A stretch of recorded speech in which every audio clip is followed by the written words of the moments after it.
Education को, अपने degree को हम हर कुछ मान लेते हैं, पर आप यह अनुभव करोगे कुछ समय के बाद कि आपका एजुकेशन ना ही आपको पीस ऑफ माइंड, मन की शांति दे सकता है, ना ही स्टिलनेस ऑफ माइंड, मन को रोकने की ताकत दे सकता है।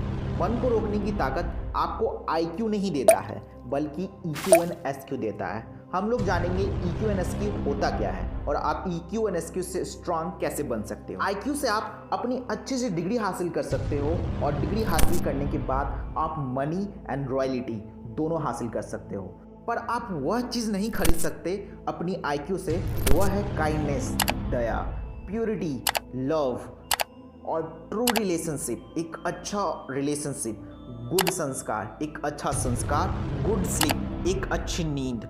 आप चाह कर भी अपने बैड हैबिट्स को नहीं छोड़ पाते हो क्योंकि आप आईक्यू से स्ट्रांग हो, ईक्यू एंड एसक्यू से नहीं। आप ईक्यू एंड एसक्यू से स्ट्रांग क्यों नहीं हो पाते हो? ईक्यू एंड एसक्यू डिपेंड करता है आपकी इन्वायरमेंट, एम्बियंट पे, आपकी जो चारों तरफ की सोच कैसी है, विचार कैसी है, आपके कल्चर पे डिपेंड करता है, आप किस कल्चर में पले बड़े हो और आपके संस्कार पे डिपेंड करता है। ये तीन चीज़ें आपको ईक्यू एंड एसक्यू से स्ट्रांग बनाता है। चलिए, हम वीडियो में ईक्यू एंड एसक्यू तो बहुत सुना है, पर ईक्यू एसक्यू होता क्या है? पहले हम आते हैं ईक्यू, इमोशनली कोशिएंट। आप इमोशनली कितने स्ट्रांग हो, ये ईक्यू दिखाता है। आप लोगों की भावनाओं को कितने अच्छे तरीके से समझ पाते हो, ये ईक्यू पे डिपेंड करता है। ईक्यू का सबसे बेस्ट एग्जांपल आपकी माँ होती है। माँ और बेटे का रिलेशनशिप हमारे धर्म में सबसे प्योर रिलेशनशिप माना है। ईक्यू का बेस्ट माँ बेटे के प्रति होता है, ना कि बेटे माँ के प्रति होता है। ये मैंने रियल लाइफ एग्जांपल्स देख चुका हूँ, क्योंकि माँ अपने बच्चों को कभी कोसती नहीं। माँ अपने बच्चों को खिलाते समय यह नहीं सोचती कि वो बुढ़ापे में हेल्प करेगा कि नहीं। माँ अपने बच्चों की भावनाओं को समझती है, लेकिन यह सोचा है कि आपको सिर्फ माँ और बेटे के बीच में रिलेशन नहीं, बहुत सारे रिलेशन है, माँ, भाई बहन और बाकी सब रिलेशनशिप को भी बैलेंस करना है। माँ जितना अपनी संतान से प्यार करती है, उतना ही वो हर एक बच्चों से प्यार करने लगे तो वो होली मदर, गॉड मदर और एक ईश्वर के फॉर्म में हो जाए। ये तो हो गया ईक्यू। अब मैं बात करता हूँ एसक्यू, स्पिरिचुअल क्वोशिएंट, आध्यात्मिक गुण।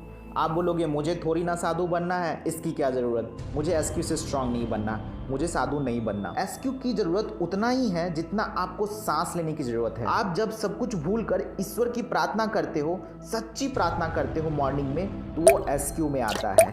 आप जब इंद्रियों पे कंट्रोल करके कुछ पाने के लिए मेहनत करते हो, तो वो एसक्यू में आता है। आप जब संतोष करते हो जो आपके पास है और जो आपके पास नहीं है उस पर संतोष करते हो, ये एसक्यू में आता है। दूसरों के प्रति दया, कल्याण, करुणा का भाव रखना, ये सब एसक्यू आता है और ये सब चीज़ें आपके अंदर होना चाहिए, तभी आप एसक्यू से स्ट्रांग होते हो। अपनी पूरी लाइफ एसक्यू के बिना नहीं है।